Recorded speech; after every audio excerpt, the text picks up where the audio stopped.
Nous sommes le 27 décembre. Aujourd'hui, mesdames, messieurs, bonjour et bienvenue sur la page horoscope. Pour le compte de ce jour, amis bélier, la lune influence votre vie relationnelle et y suscite des remous.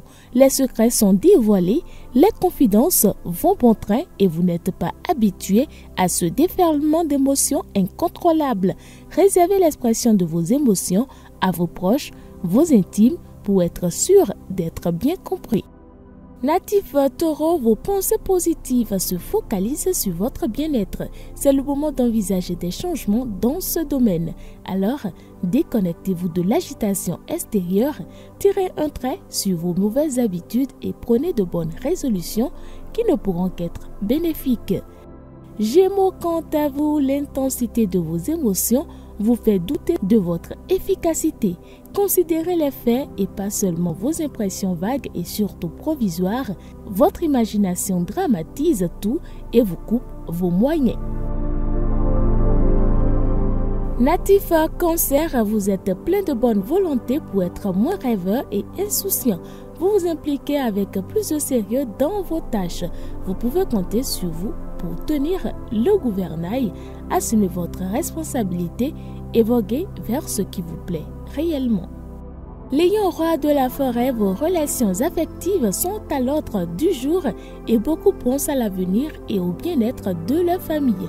Vous trouvez certains jours vos responsabilités un peu lourdes ou certaines contraintes trop pesantes.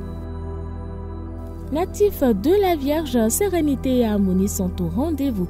Cela vous permet d'évoluer à un rythme qui vous convient mieux et d'être plus détendu envers vos proches. Bonne nouvelle, en adoptant cette cool attitude, vous ne ferez que des heureux autour de vous.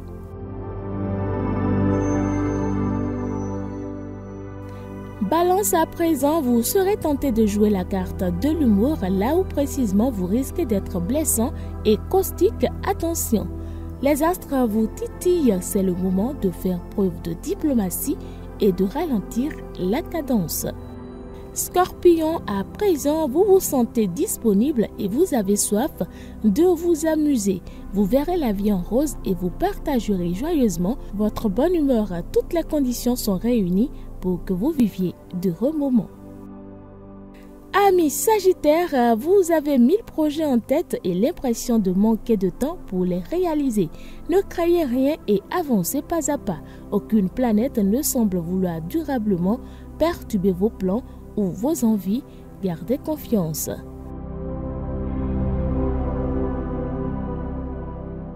Capricorne, les événements vous donnent raison, votre optimisme et votre audace vous ouvrent des portes. Dialogue et échanges constructifs sont au rendez-vous pour satisfaire vos ambitions. Verseau, à présent, des discussions qui ne vous sont pas destinées vous incitent à vous consacrer à vos plans d'avenir. Des réunions ou des échanges vous aideraient à voir plus clair dans vos espérances. Et Poisson, enfin, rien ne vous arrête aujourd'hui pour ce qui est de semer du courage et de la joie de vivre à vos proches. Vous trouvez les bons mots pour faire rire, conseiller et remonter le moral de ceux qui vous entourent. Vous êtes un véritable remède anti-bleu. Mesdames, Messieurs, c'est tout pour la page horoscope de ce jour. Merci donc de nous avoir suivis.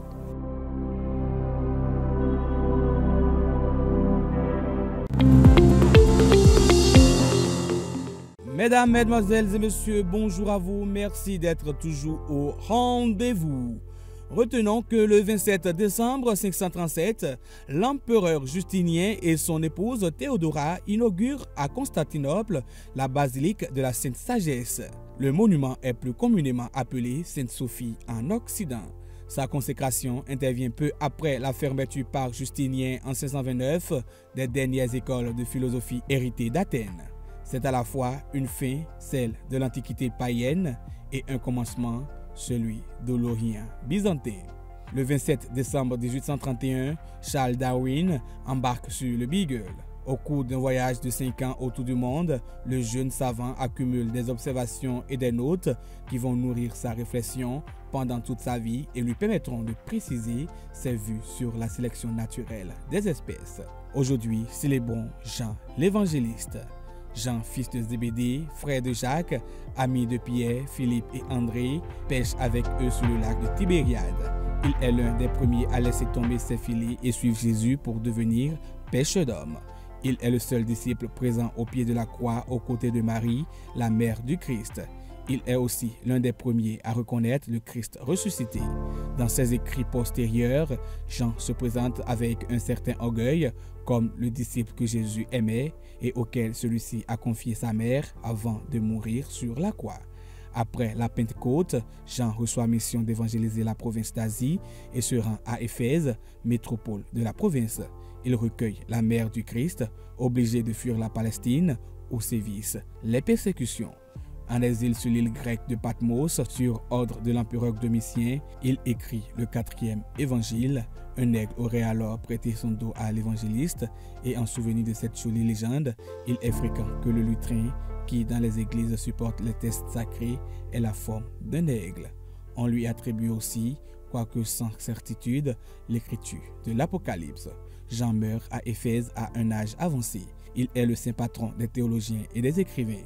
L'empereur Justinien a fait ériger une basilique au-dessus de sa tombe, laquelle aurait été identifiée par des fouilles récentes. Et ce sera tout pour ce jour. Merci de nous avoir suivis et à demain.